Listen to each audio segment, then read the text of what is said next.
종합제TV 시청자 여러분 안녕하십니까. 2022년 2월 5일 오후 3시입니다. 요사이 이재명 후보 부인 김혜경 씨 관련 여러 이야기 중에서 마음에 걸리는 대목이 몇 군데가 있습니다. 여러 일을 했는데 말하자면은 일종의 시종 비슷한 일을 남자가 했는데, 그것도 공무원이 했는데 그 한 일 중에서 속옷 및 양말 정리라는 말이 있었습니다. 속옷과 양말을 정리를 한다고요? 남자 공무원이 여자의 속옷과 양말을 정리한다. 그때 이분의, 이 A씨란 분의 기분이 어떠했을까 하는 생각을 한번 해봅니다. 그리고 이 공무원이 세계 최고의 고급 브랜드 중에 하나인 에르메스의 로션, 면도한 다음에 바르는 로션을 사서 이재명 후보가 쓰도록 비치를 했다 하는 그 대목인데, A씨가 구입했다는 그 에르메스 로션을 언론사에서 검색을 해보니까 한 10만 원 한답니다. 그리고 명품점에서 사야 하므로 보통 백화점에서는 구하기 어렵다고 그래요.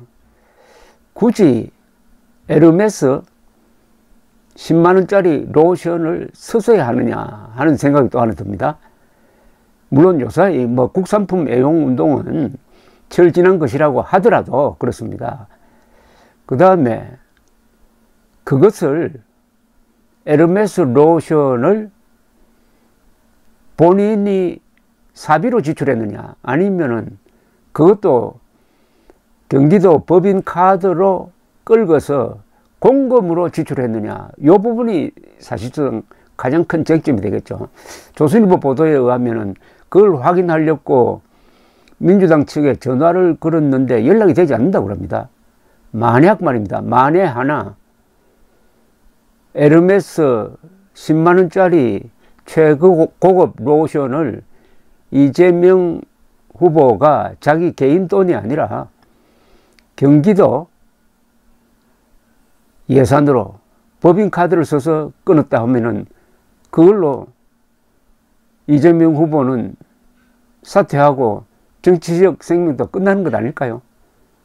속옷, 양말, 에르메스 로션, 이게 어떤 이미지를 만들고 있습니다. 어떤 이미지?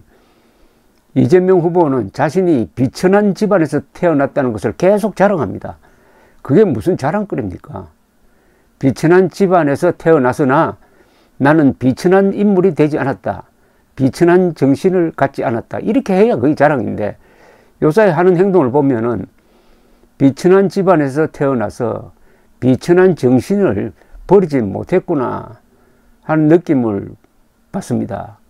그 양말이라는 이 키워드가 생각나서 제가 기억하고 있는 박정희와 관련된 에피소드를 하나 소개해 드리려고 합니다.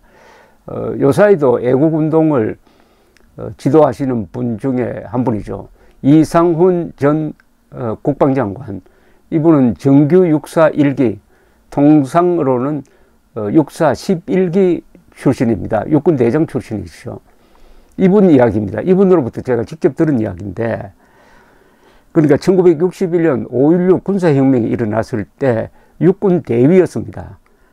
당시 국가재건 최고회의 경호대로 차출이 되었습니다. 그때 박정희 소장은 최고회의 부의장이었습니다. 그러나 실권자였습니다. 그러니까 5.16 군사혁명이 일어난 사흘 후로 이상훈 장관은 기억을 하고 있었습니다. 5월 19일 광주 군부대에서 혁명지지 결의대회가 있었답니다. 이상훈 대위는 박정희 부의장을 모시고 광주에 내려가서 대회에 참석한 뒤에 광주에 있는 한 호텔에 들었다고 합니다. 사실은 호텔이지만 요사이 모텔보다도 시설이 열악했습니다.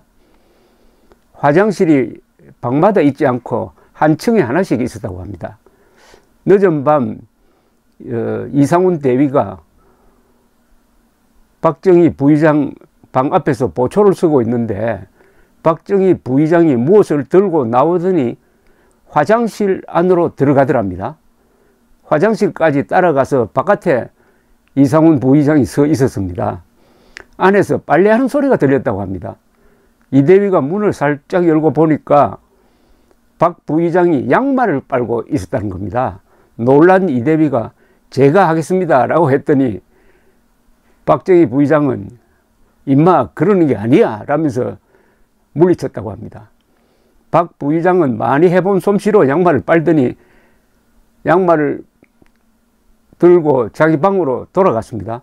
이 대위가 따라서 들어갔더니 박정희 부의장은 아주 능숙한 솜씨로 천장에서 늘어뜨려진 전깃줄에다가 양말을 말리기 위해서 걸었다고 합니다.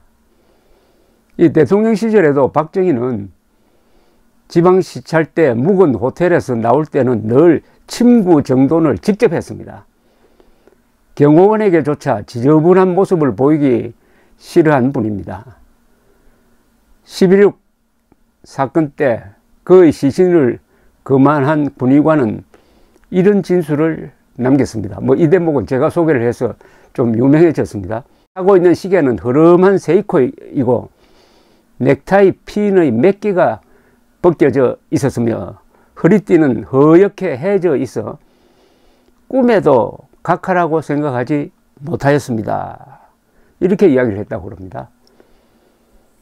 또 박근혜 따님이 되는 박근혜 전 대통령이 대통령 되기 전에 어떤 젊은이와 만났는데 그 젊은이가 만났던 기억을 저한테 해 주었습니다. 만났는데 이 햄버거를 먹게 되었다고 합니다. 햄버거를 먹다가 남은 반을 이렇게 종이에 싸가지고 핸드백에 넣고 돌아가더라 하는 인상을 저한테 전한 적이 있습니다. 이 박정희 대통령 그리고 이승만 대통령은 그렇게 근검절약할 수가 없었습니다. 오늘날 남북한의 차이는 어마어마한 한 국가적 부를 만드는 데 결정적 역할을 한 이승만, 박정희 두 분은 그렇게 청렴하게 그렇게 검소하게 살았고 나라를 저렇게 가난하게 만든 김일성, 김정일, 김정은 이 세 사람은 화판으로 살고 있다는 겁니다. 이 이재명을 포함해서 문재인 세력, 문재명 세력에는 김일성을 숭배하는 자들이 많아요. 그러니까 행동도 김일성을 따라가는 거 아니냐, 이승만, 박정희를 따라가야 될 텐데 하는 생각이 듭니다. 이승만 대통령의 부인 프란체스카 여사는 오스트리아 사람입니다. 이분 또한 근검절약하는 데는 아주 막 그 분야의 최고입니다. 챔피언입니다. 프란체스카 여사가 살아 계실 때 이화장을 한번 구경한 적이 있습니다. 이분은 나이 드셔도 양말, 펑크가 난 양말을 직접 입었습니다. 그 양말 안으로 전구를 밀어가지고 깁고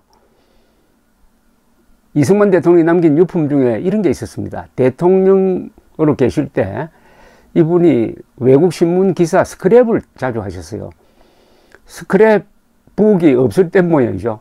그래서 보고 난 타임지를 스크랩북으로 활용한 게 남아 있었습니다.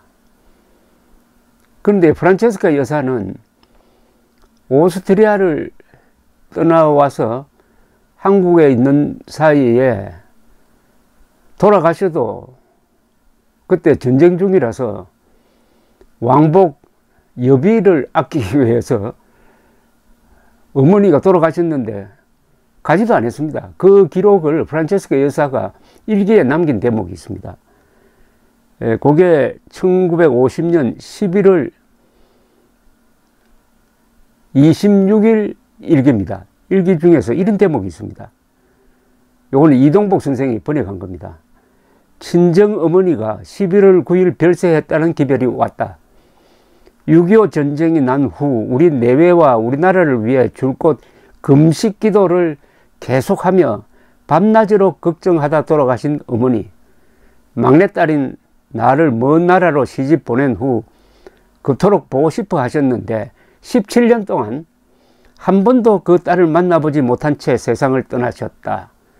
전쟁이 끝나는 대로 꼭 찾아가 뵈려고 마음먹고 있었는데 이제는 영영 어머니를 뵐 수 없게 되었다. 어머니는 틈만 나면 내 사진을 한없이 들여다보는 것이 일과였다는 말을 들을 때 나는 가슴이 내어질 듯 아팠다.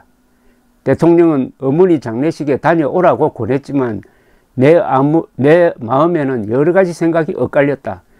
기분 같아서는 모든 것을 잊고 달려가서 고향의 언니나 친지들과 함께 울기도 하고 회포라도 풀고 싶었다. 그러나 엄청난 전쟁을 치르며 주야로 쉴 사이 없이 나라 일에 골몰하고 있는 대통령과 한시라도 그 곁을 떠나서는 안 될 내 처지를 생각하니 여러 날이 걸릴 머나먼 여행길을 훌쩍 떠날 수는 없었다.